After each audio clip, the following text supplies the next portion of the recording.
মালটাকে গাড়িতে তোল। নবাব সিনেমার সেই বিখ্যাত ডায়ালগের কথা মনে আছে? ধবধবে ফর্সা, ঝুলু ঝুলু চোখ, রাস্তায় মেয়েদের দেখলেই কাটেন টোন টিটকিরি। পর্দায় এটাই তার পরিচয় হয়ে উঠেছিল।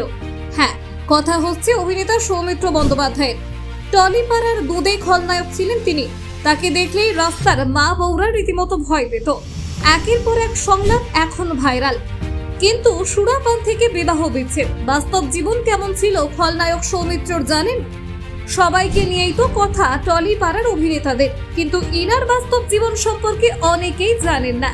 1954 সালে হুগলির পান্ডুয়ায় জন্মগ্রহণ করেছিলেন অভিনেতা সৌমিত্র বন্দ্যোপাধ্যায়। 1964 সালে শুভা ও দেবতার গ্রাস ছবিতে অভিনয় করেন সৌমিত্র। তখন তার বয়স ছিল মাত্র 10 বছর। এরপর দীর্ঘদিন তাকে দেখা যায়নি বড় পর্দায়।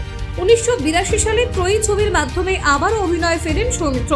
ছবিতে সুপারস্টার মিঠুন চক্রবর্তী এবং দেবশ্রী রায়ের সঙ্গে অভিনয় করতে দেখা যায় তাকে, যে ছবি বক্স অফিসে খুবই ভালো ফল করেছিল, যা সৌমিত্রর অভিনয় ক্যারিয়ারকে অনেকটা এগিয়ে দেয়।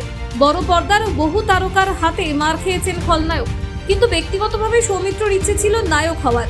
অভিনয়ের পাশাপাশি গানও গাইতেন তিনি।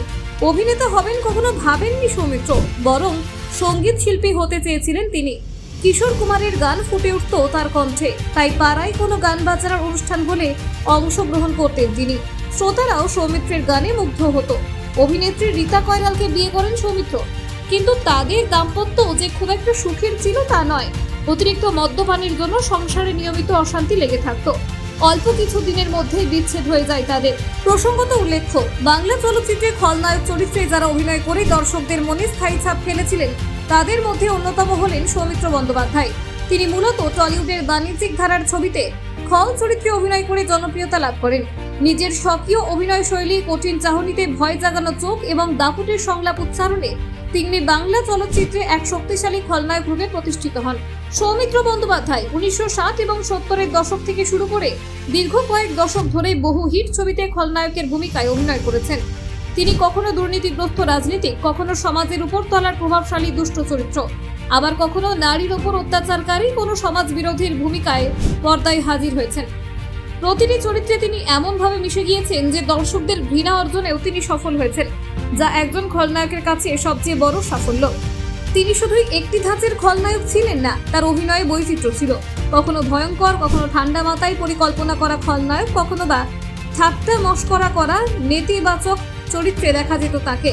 এমনকি অনেক ছবিতে তার চরিত্রের মধ্যে মানবিক দ্বন্দ্ব দেখা গিয়েছে, যা তার অভিনয়ের গভীরতাকে তুলে ধরে।